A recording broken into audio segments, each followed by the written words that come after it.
Ladies and gents, welcome back. Bill C21 has been an interesting topic as of late. It first started off as a bill to ban most handguns in Canada and just basically end the sale, as Justin Trudeau said, put a hold on handguns in Canada. Later, they tabled, after two discussions in Parliament, they brought an amendment that was, well, more of the bill than the original bill, banning pretty well everything in Canada, including firearms used for hunting and farming practices. And to talk about this today, I brought in Rod Giltaca from the Canadian Coalition for Firearm Rights. Thank you for joining me today. Thanks. And I really want to bring this out to most people. Don't know much about the bills that are being put through, and there's so many. It feels that every day you're hearing about a new one. Bill C11 to ban the internet, Bill C18, Bill C21 is a firearms bill that's essentially and ostensibly going to ban every firearm in Canada inevitably. Is that right? Am I getting this right? Well, yeah, eventually there's provisions within C21 that allow the RCMP to continue to ban firearms long after Bill C21 becomes law and all the firearms that are in the amendment become banned. So if C21 becomes law, about half the firearms in Canada will be banned automatically or immediately. And then the RCMP will look at every single other firearm that's available that's left.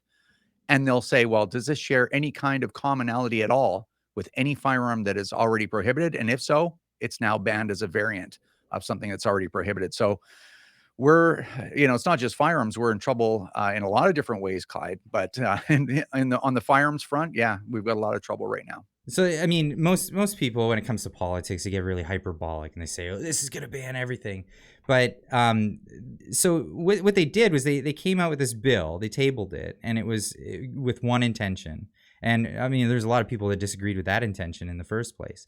But then they came out with an amendment. Can you tell me about the amendment to this bill?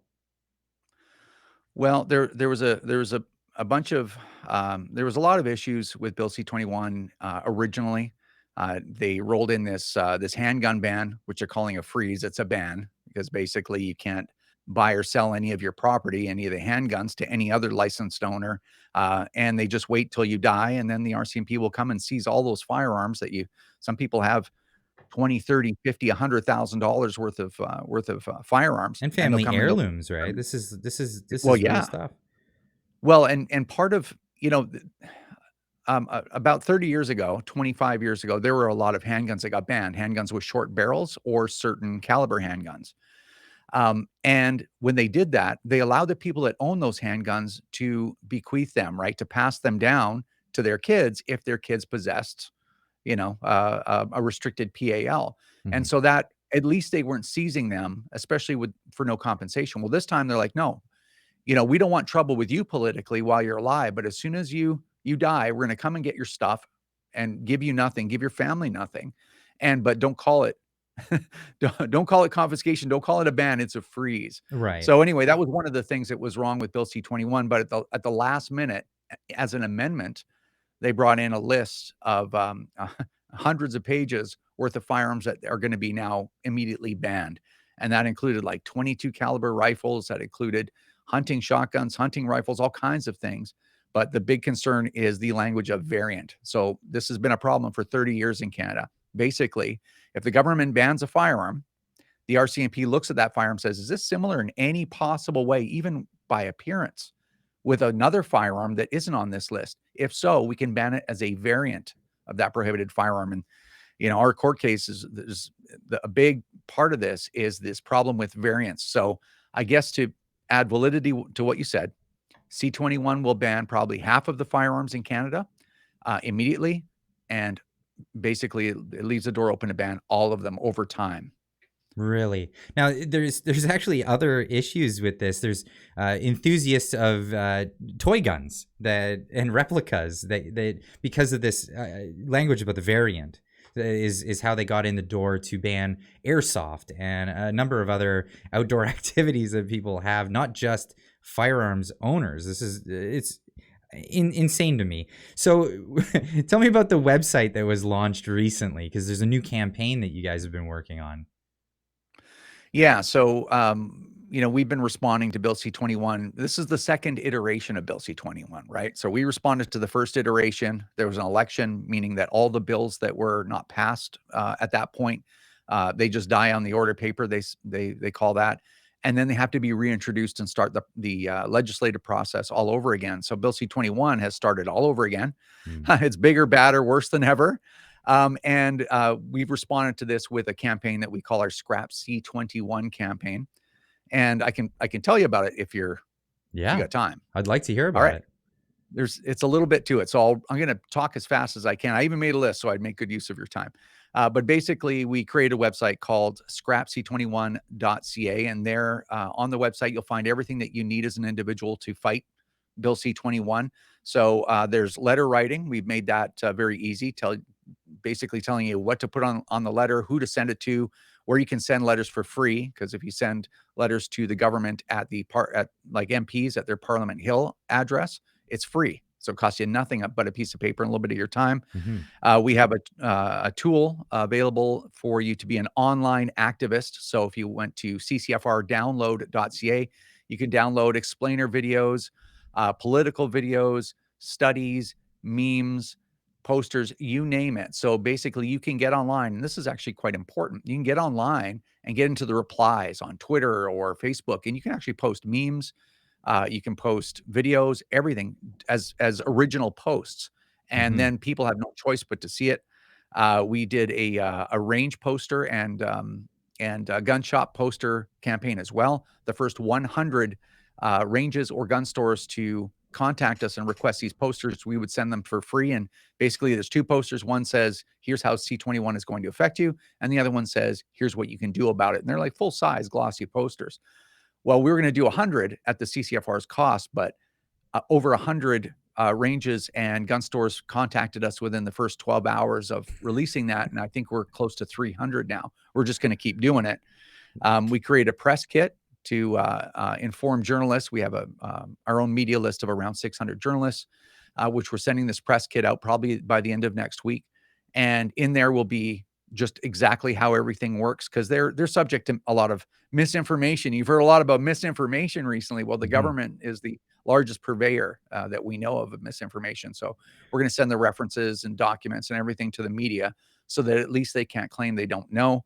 And all of this was in addition to the appearance that we made in November at the C21 committee. If you saw the video on our YouTube channel, it was something. You can see how these people just screw around. They're not really doing the work. And Mm-hmm. then we did 2 press conferences on Parliament Hill and probably 50 mainstream media appearances. So we've been busy the last 3 months for sure. That's amazing. That's amazing. Getting the word out there. Now, so the liberals are saying that it's the urban areas that are having the most danger. I mean, this is actually a fact. The urban areas are having a real dangerous time when it comes to gun crime and all these other things.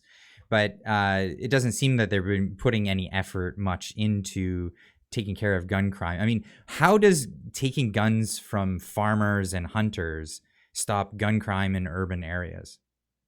Well, it doesn't. This is a political wedge issue. I think most people now are hearing the term wedge issue, and basically what that is, it's an opportunity to turn your voters against other voters that would normally not work, that normally wouldn't vote for you.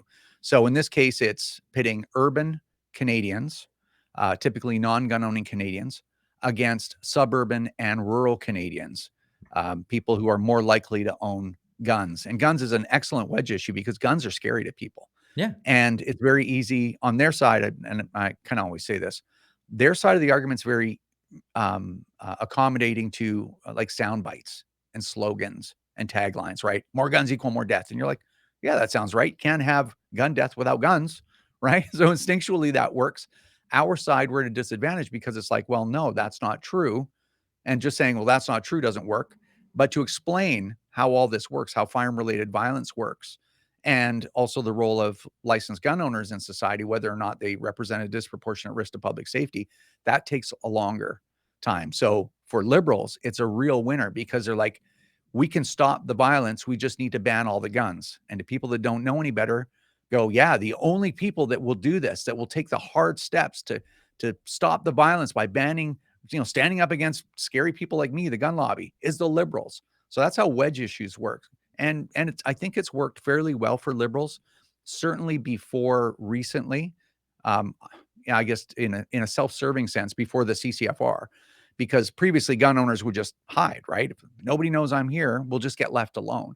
Yeah. Well, 30 years of that didn't work, because No. here we are again fighting to just keep even like regular rifles and shotguns.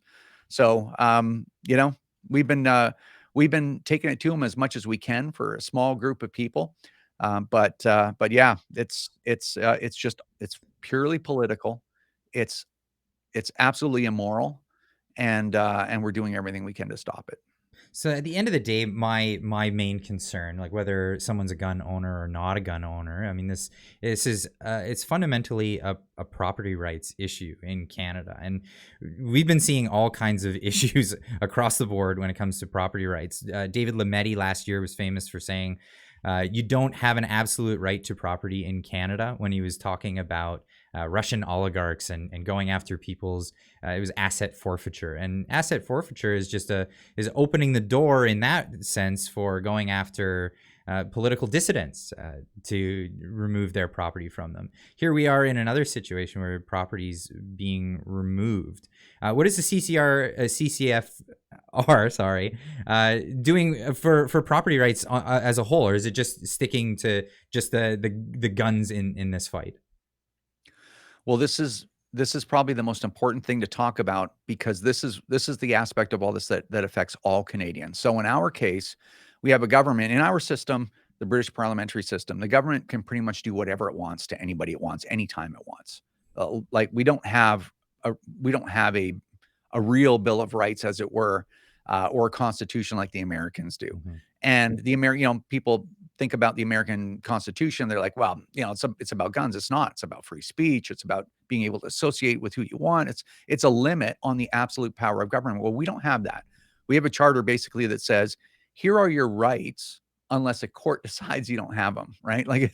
And we see this all the time. It's a worthless piece of paper. It's a conversation piece is what it is.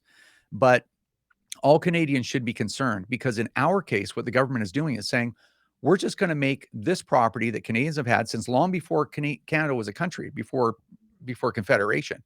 We're just going to make it all illegal, and we're going to take tax money from people, and we're going to confiscate and then compensate people that we're taking this property from, or not even compensate them. We're just going to take it. And we're suing the government in the biggest court case on behalf of gun owners in the history of the country. And we have an entire legal team that's dealing with this. And basically, they're asking a constitutional question, they're asking a charter question. Can the government just take whatever it wants whenever, or does it have to justify that action? So far, the government has offered nothing but talking points. They haven't justified, they haven't shown any science or anything or studies or nothing. They haven't shown anything to say that what they're doing is going to address firearm-related violence. They're just taking it. And so we're suing them in grand fashion. Our hearing comes up this April. But basically, that question is going to get answered. Can you buy anything? Can you take your after-tax money and buy something and it be truly yours? And anything, like whether it's property or a car or a bicycle or a gun, it doesn't matter. Can you really own anything that the government can't just decide if it wants and take it from you? Mm-hmm. And we're going to find an answer to that question, because a few answers that are floating out there says no. Yeah. And I don't know why any politician would gleefully say, hey, here's the great news. You don't have a right to anything that we can't take. I think people think that you can own property and that they think that their stuff is theirs, but it's looking like it's not. But we're going to get that answer once and for all. Well, it does feel arbitrary, pernicious, like they can just do as they please with just on a popular idea, and that's it in particular circles. Thank you so much, Rod, for joining me. Where can people find you on social media? Well, you can go to firearmrights.ca. That's firearm singular, rights plural. One firearm, many rights. I think that's how someone got me to remember it. Firearmrights.ca, and you can find us on all the socials through that. All right. Well, thank you for joining me today. I appreciate it, Clyde. And stay in the good fight, everyone. Keep on trucking.